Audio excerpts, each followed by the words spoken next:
Welcome back to Shattering Myths. I've been mulling over whether or not, now that we are less than 2 weeks away from beginning to celebrate Pesach, Matzah, and Bakurim, whether or not we should transition in the second hour now to a presentation of Pesach and then to Matzah and then to Bakurim. That's Passover, unyeasted bread, and firstborn children, for those unfamiliar with the Hebrew terms that Yahowah ascribed to them. Or if we return, now that we have finished what's called the Aaronic blessing and gone through the whole process of translating and understanding as it relates to that passage in Numbers, Bamidbar in the wilderness, and then simply return to questioning Paul, which is where we left off, happened to be where Paul was saying that he prevailed in the Jerusalem summit. And proof of that is that Titus, a Greek, was not compelled to be circumcised. And I was going to spend considerable time comparing what Paul said in regards to circumcision versus what Yahowah has to say. And so, as I mull these things over, I think that at this point there will be more people who will benefit if we transition to a presentation on Passover, Matzah, unyeasted bread, and firstborn children, because this is the pathway to God. And yesterday we had a call from one of my favorite callers to this program, and he was particularly interested in understanding what Passover represents and how to best observe it.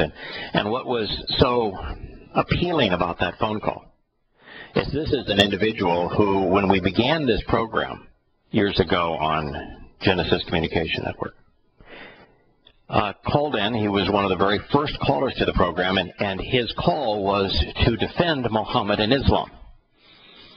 And for those who may not know, he was taking issue with the fact that I called Muhammad a pedophile for being 53 and having sex with a 6-year-old girl. And he wanted to use the Islamic methodology to justify that. And that's where we began our conversation so many years ago. And for him now to come from that to understanding who God actually is, that his name is Yahowah, that he provided his Torah teaching so that he could guide us to the covenant relationship, and wanting to be part of that covenant, and for the first time observing, answering the invitation to participate in Passover, unyeasted bread, and firstborn children, and wanting to know specifics about how to go about doing that. That tells me that not only he, but so many of those who have written over these past years have come a long way and have gone from not knowing who God is, in fact having a religious conception of him, to actually knowing who he is and being part of his family. It was interesting that yesterday, after the show, after Roy had the opportunity to go to sleep, since it was, I guess, 1:30 in the morning when we, almost 2 actually, when we parted yesterday, he wrote me a letter and said, I know you don't like to hear that without you, I would never have come to know who God is, would never be part of his family. And I'm mixed in this regard, and since we're talking about it now, I am actually thrilled when somebody says, because of your willingness to share Yahowah's testimony accurately and completely translated, and with the insights the commentary provides into those translations, that thousands of people around the world have come to know who God is and are now participating in his covenant and attending his invitations to meet with him, to party with him, Pesach being the doorway to his home, the first of these. So that brings great pleasure. The family is being increased, enlarged, brings a smile to God's face, and most certainly brings a smile to mine. I view it as I don't deserve any credit, don't want to take any credit, because I'm not doing anything special. I have no unique qualifications. It's not my testimony. It's not my plan. It's his plan. It's his testimony. I'm simply sharing what he told all of us. I don't have any secret insights. I don't have a secret text. I'm not claiming to be a prophet. I'm simply sharing with you what he shared with all of us and talking about it so that more people come to understand it. So I think it is appropriate that we continue with a presentation of Pesach, Matzah and Bikurim. And Pesach is the one and only doorway to Yahweh's home. There is no other. It is the way that we can become part of his family. It is the doorway to eternal life. And it's interesting that Yahowah doesn't begin the process by saving us. And that it's interesting, too, that this path that he has provided to his home is 7 steps, demonstrating his focus on a formula that is always 6 plus 1 equals 7. The 7th step here happens to be to camp out with him in his home. The first, logically, is a doorway or a gateway to eternal life. That it is a process whereby very little is required of us, but we most certainly have to engage. If we're not willing to get up on our feet and engage, then we can't receive the benefits. So when you realize that Passover is presented as a doorway to life, the first understanding is that nobody crawls through a doorway. You walk through a doorway. If there is a doorway, if it's locked, you're in trouble. So there is a way for that door to be opened. And if the door is opened, you don't crawl through it, you walk through it. But if you just sit there like a bump on a log on one side of the doorway and say, hey, there's a doorway over there, but I'm afraid. I'm scared of what's on the other side of that doorway. I'm not going through it. Not going to do any good. If you are told that there's a doorway there, but you just choose to say, I'm going to stay in Flatland. I've heard that there is a portal, like Mickey Mouse could be saying to Minnie Mouse, I've heard that we have a creator. And I've heard that over there that our creator is Walt Disney. He has a name. And that he has provided a book for us of guidance and direction as to how we can transition from Flatland to the three-dimensional construct that Walt Disney, our creator, lives in. Now, the doorway by which Walt could have drawn in Flatland for them to move to eternity, which is one of the dimensions, if you will, where Walt lived, would not do Minnie and Mickey any good if they said, I think that could be scary out there, let's not go. Wouldn't do them any good if they said, Minnie, we've got this philosophy about tunes, and we think that the tunes are gods. And so we're just going to hang here with the other tunes. And, yeah, I am sure that these tunes are just like us, and they're two-dimensional constructs, and they're not real, but nonetheless, we're going to continue to worship tunes. Doorway doesn't do them any good. If they were to say, yeah, we had Walt, our creator, write us a very specific plan that provides guidance as to how to be increased from this two-dimensional construct to enter the three-dimensional construct that's infinitely superior. But that we as tunes, as the creation, are going to choose to ignore that. We're going to choose to discard it. We're going to choose to demean it. And we're not going to answer any of the invitations that Walt has provided for us to meet with him. Now, if that sounds familiar, that's Christianity. That's Pauline Christianity. Yeah, we're going to disregard that Torah, that instruction book, and we're not going to meet with God on any of the invitations that he has provided as parties for us to gather and to meet with him.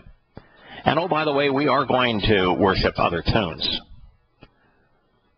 two-dimensional constructs that are false.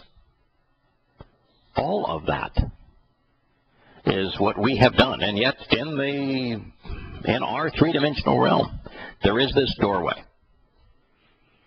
a three-dimensional construct called Passover. And if you walk through that doorway, you have eternal life. And it's Yahowah's immediate response is to say, that doorway is part of a path. Don't walk through that doorway unless you are also going to cross the threshold called matzah, where your soul, as it transitions that portal, is immediately cleansed of yeast, which is the fungus that is equated to religious and political activity by no less than Yahusha with his disciples. And if you do observe those two invitations and you pay attention to what God has asked, you'll find yourself adopted into his family, his child, a child with an inheritance. To use the Hebrew term, nun. And interesting, of course, is the fact that we've had these conversations with Kirk, who has, as an artist, has brought the vivid depiction of how the letters define the concepts, and here the Hebrew letter for nun in the original alphabet that was used to create the Torah was depicted as a sperm. 3,500 years before man even knew what a sperm looked like. It's the child of inheritance. Those are the first three steps. The fourth of those steps to Yahowah's home is, of course, the promise of 7, the promise of the Shabbat, where we rest while Yahowah does the work, as a father would, to enrich and empower his children. And on that day, our souls are enriched with his teaching, empowered by his Spirit, just as E equals MC squared. We'll be back. Welcome back to Shattering Myths. During the commercial break, today we have John, who's at the helm and the switchboard of the program. Scott is at home recovering from a bug, and he asked a question that I think would be pervasive in our society. In America, because America was conceived along the mythos of Christianity, although it was filtered through the Freemasons' interpretation of religion. This myth exists, and it's pervasive, that doesn't Easter represent Passover? And of course the answer is absolutely not. No. As a matter of fact, Easter actually commemorates Easter is a replacement for what occurs on Bikurim, where the soul and spirit are reunited after the Yahusha's soul is freed from Sheol. But let's not get ahead of the story. What is Easter?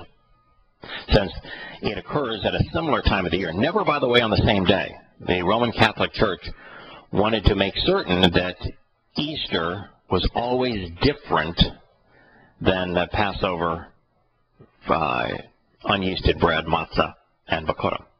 They didn't want their religion in any way, shape, or form to conform to Yahowah's instructions. That was essential, that the religion of Christianity, as it was born in Roman Catholicism, never intersect in any way the testimony and invitations that Yahowah had provided. So the Roman Catholic Church chose to create a holiday that overlaps the celebration of Pesach, Matzah, and Bikurim, called Ishtar. Ishtar was the most popular name of the time of Semiramis, who was called the Queen of Heaven and the Mother of God.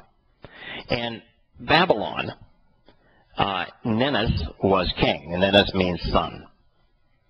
And he was, as the history unfolds, was a hunter, pretty aggressive man focused on killing.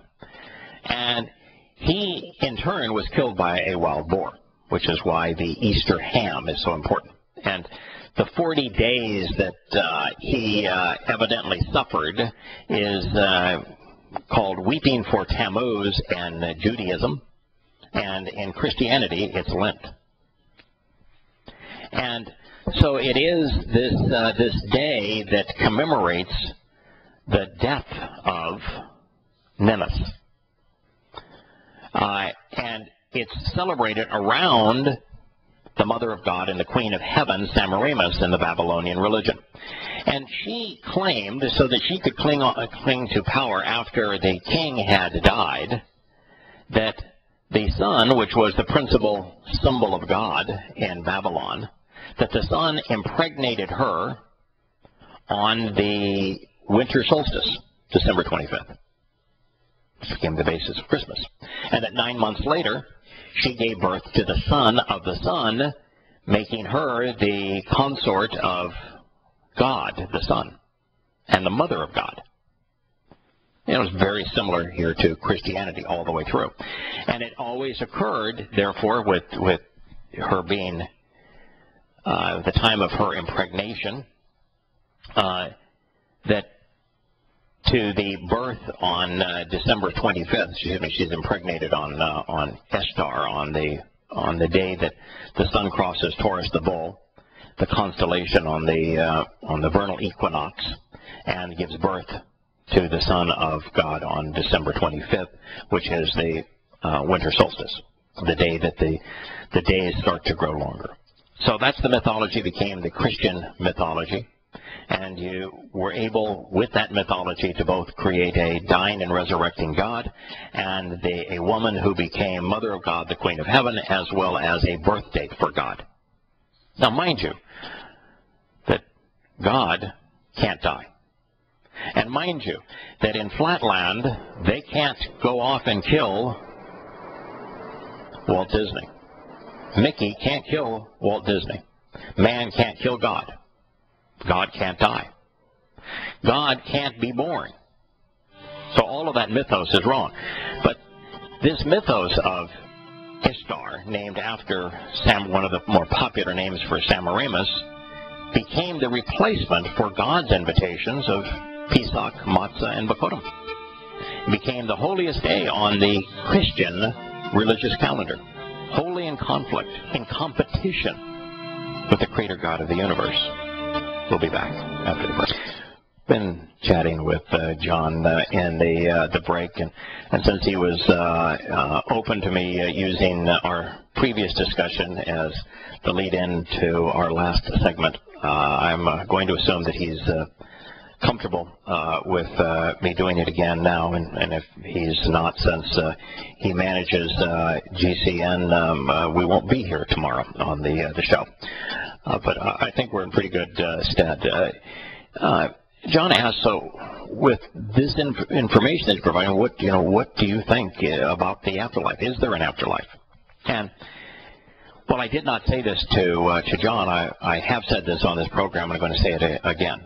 What I think is only valuable if what I think is absolutely consistent with what Yahowah said. So I'm going to share with you what Yahowah said because it's what I think. And what he said, and we were talking in that first hour with Robert about the third statement that Yahowah etched in stone. Well, in the second statement that Yahowah etched in stone, he told us that fathers corrupt their children to the third and fourth generation. And the studies now that are available to us show that children have an 80% tendency to accept their father's politics and religious beliefs. Political beliefs, religious beliefs, patriotic beliefs. There's about a 10% occurrence with mothers and with other societal influences. So Yahowah was right. A father who is political, a father who is patriotic, a father who is militaristic, a father who is religious will cause their children to be those things, corrupting them, leading them astray, making it very difficult for them to accept the truth. As John recognized, that religion is actually an obstacle to truth because it precludes people from being willing to consider evidence that is hostile to the lie that they have been indoctrinated in. They have to cling to the lie, and since the lie is vulnerable, anything that shakes their confidence in the lie is very scary to them, so they will reject it, typically using a logical flaw like the ad hominem argument against the individual bringing the argument as opposed to against the argument itself. So what does Yahowah say? He says that most of us, generation after generation, are corrupted by the influence of our fathers, because our fathers were political, our fathers were religious, our fathers were militaristic, human institutions. But then he concludes the second statement that he etched in stone, and he says that thousands will benefit from his mercy, his chanan, his undeserved favor, by observing the terms and conditions of the covenant. Well, thousands, and we've done the math before, in a world where there have been billions of souls, is 1 in a million. And the number Yah said was thousands. So thousands amongst billions is 1 in a million. 1 in a million individuals is going to receive the benefits of the covenant, which is to be eternal, to be perfected, to be adopted into Yahweh's family, to be empowered and to be enriched. 1 in a million is going to accept those terms, accept those benefits by accepting the terms of the covenant, which is to walk away and disassociate oneself from religion and politics, from one's country in terms of patriotism, from militarism, to trust and rely on Yahowah instead, to walk to him along the path that he has provided. The doorway to that path is Pesach, Passover, which is what we're going to be celebrating shortly. And then, too, as he says, the condition of the covenant is to observe, to closely examine and carefully consider the very terms and conditions of this covenant. And then, as parents, we're asked to circumcise our sons on the 8th day so that we and they remember and are prepared to exercise good judgment regarding their participation in the covenant, and that we teach them about who Yahowah is and the covenant invitations that he is offering. And then if you go to the third statement that Yah etched in stone, what you find is that there is now a provision for those who are overtly misleading, who lead people astray, who promote the religious and political and patriotic and militaristic lies. And they will spend their eternity separated from God. So there are, in Yahowah's presentation of the afterlife, 3 destinations. Those that observe the terms and conditions of the covenant and embrace them, accept them, will spend their eternity camping out with Yahowah in his universe, inheriting all that he has to give, adopted as his children, enriched and empowered by him. That's the best of the options. But there's only one of him. His name is Yahowah. You've got to come to know who he is. You need to come to decide whether you like him or not. And then you need to know and understand what he is offering through the covenant and how that relates to these invitations to meet with him, the first doorway of those being Pesach, and whether or not you wish to engage and act upon them to benefit from that, the best of the options. And you have been warned that if you are political, if you are religious, overtly so, and you mislead others in that way, that you will be deemed unforgivable, you will be deemed in association with those who mislead and rob others of their opportunity for life, creating blinders for so many so that they're blinded to the truth, and that you provided false hope, which is the worst of all things, to people, that there has to be a consequence for that, and the consequence is the singularity. as Roy speaks of it. A lightless place where there is no movement, there is no escape, there is no light, but there is eternal consciousness and eternal darkness.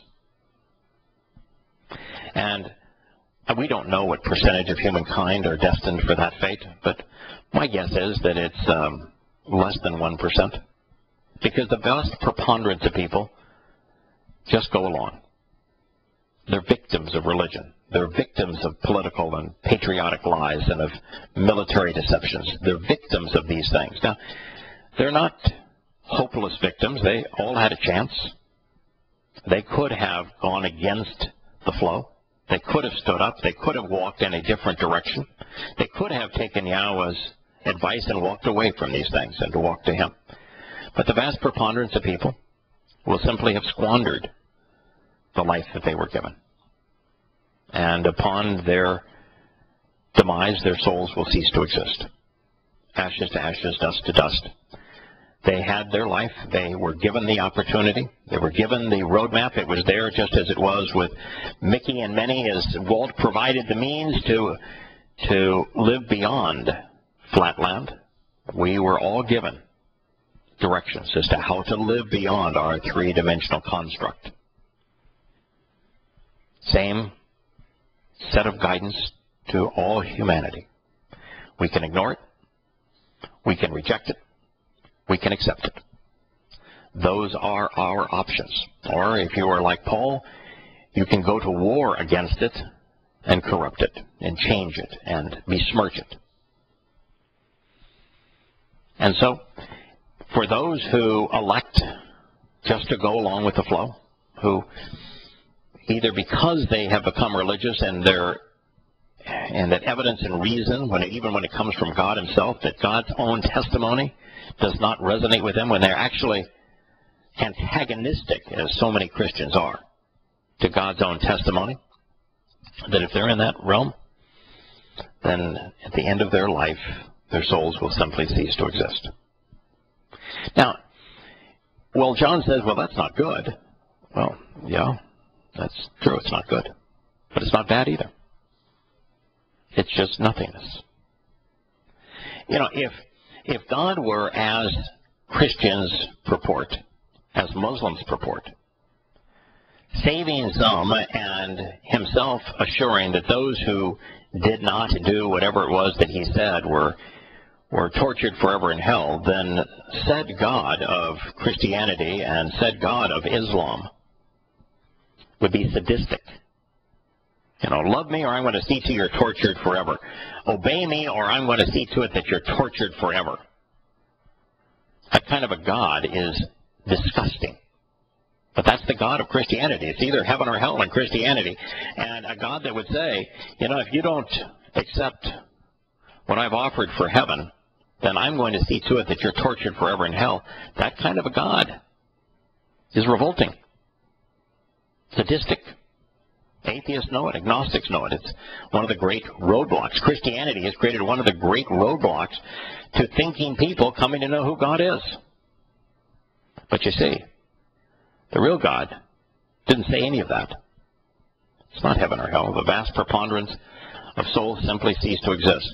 There must be over 1,000 references between Yahowah and Yosha to the fate of souls. And almost all of them speak about the annihilation of a soul, the fact that it is destroyed, that it ceases to exist. It's not a punishment, no pain. There's nothing bad associated with that. While that's squandering of the opportunity for good, it isn't eternal torment. And so it resolves the single biggest issue that that atheists and agnostics have. Roy came into the covenant as an atheist turned agnostic. My good friend Yoel, who has been the person who has made all of these books and programs available through his programming skills,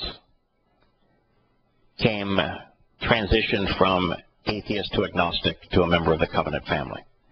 It is so much easier for individuals who are not religious, once they know that the actual creator God of the universe is truthful and trustworthy, and that all of the stupidity that is ascribed to him through religion is inconsistent with what he has to say. And that once myths like you either agree with God or he will see to it that you're tortured forever are repudiated, then it becomes possible for thinking individuals like Roy, like Yoel, like James, who is essential to the forum for this program, to come to know Yahowah, cast aside the disparaging view of him that is created in religion, and now use evidence and reason to come to know the Creator and become part of his family. Once again, John and I were talking during the break, and it is truly amazing how logical, rational, appropriate Yahowah's plan is, how thought-provoking, really, his plan is, where everybody gets what's appropriate, and that the realization that God isn't a jerk. He doesn't say, acquiesce to what I have said, or I'm going to see to it that you're tortured forever. It doesn't involve himself in the torture business. And the vast preponderance of souls simply cease to exist. But it also, in this way, eliminates the concepts of bodily resurrection, and which is held by Christianity, and of reincarnation that is held by Eastern religions. Bodily resurrection is going the wrong direction. Yahowah never speaks of bodily resurrection as being anything but a symbol for what's actually important, which is for us to transition from being material and matter to being energy-based. That's the whole concept that Roy presented. You want to get from flatland to the three-dimensional realm of Walt. You want to get from our three-dimensional constructs, stuck in time as we are with all the limitations of the physical, where there's this enormous universe out there, and we can't even travel any further than our own orbiting moon, much less to the next planet, much less to the next galaxy, and much less to galaxies that are billions of light years away. Being a physical, material entity, we are not only trapped in a devolving construct where we actually become worse as we age, and then when we die we deteriorate, and our carcass, the rotting carcass, becomes part of the cycle of life for new grasses that are then grazed upon by the grazing animals, eaten by the carnivores, and it goes on and on. That you don't want to be stuck in flatland, which is what bodily resurrection would be all about, and it's physically impossible, scientifically impossible, and undesirable. You want to be elevated out of flatland. And that's why there's this spiritual transformation. That's why Bokorim speaks of a spiritual reunification of the spirit of Yahowah and Yosha's soul, not of a bodily resurrection. That's why we're told that no one recognized him, because he was an entirely different entity, as we will be when we transition out of flatland. And so all of this is designed to help us actually understand who God is and what he's offering. And to get there, we have to have the right perspective. We've got to cast aside all of the religious myth, walk away from it, disassociate ourselves with it, so that we're open to the truth. We're open to viewing the manual that Yahowah has provided for us to transition our physical, material world, stuck in time in this three-dimensional construct, and be elevated into the power and enlightenment and the freedom of 7 dimensions, and the roadmap to freedom, to this transition, this journey of a lifetime, is the Torah. And the covenant is the centerpiece of the Torah, where it explains what are the terms and conditions of participating in Yahowah's family. And the Moed Mikra, these invitations to meet with God, of which the first is Passover, Pesach, the doorway to eternal life, are integrated into those terms and conditions. When he says, walk to me and become perfect, you're perfected on matzah, which is part of Passover. And for those who would say, boy, it's not good that souls would just be annihilated, ceasing to exist upon their mortal demise. Can you imagine if God just said, every soul gets to spend eternity in heaven, regardless of what lies or deceptions they promoted, regardless of how heinous their behavior might have been, no matter how dim-witted they may be, no matter how lethargic they may be in terms of caring about being observant and of coming to know the truth. Can you imagine spending eternity with people who are not interested in learning? And what are you going to do in eternity? To make eternity fun, we have to be out exploring the universe with its creator. We have to constantly be learning and growing, or eternity would be hellish and dull and repetitive. It's all about exploration. You don't want to be there with somebody who is not interested in learning, who doesn't find that fun. You don't want to be there if eternity was filled with the same kind of nincompoops we have on this earth. Do you want to be there with an abominator? Do you want to be there with an imam who is selling spiritualized trinkets when accused of doing so, falsely accuses a woman of burning the Quran and promoting a religion that then burns her alive? Do you think that would be fun in eternity? God has to have a filter for determining who should be there.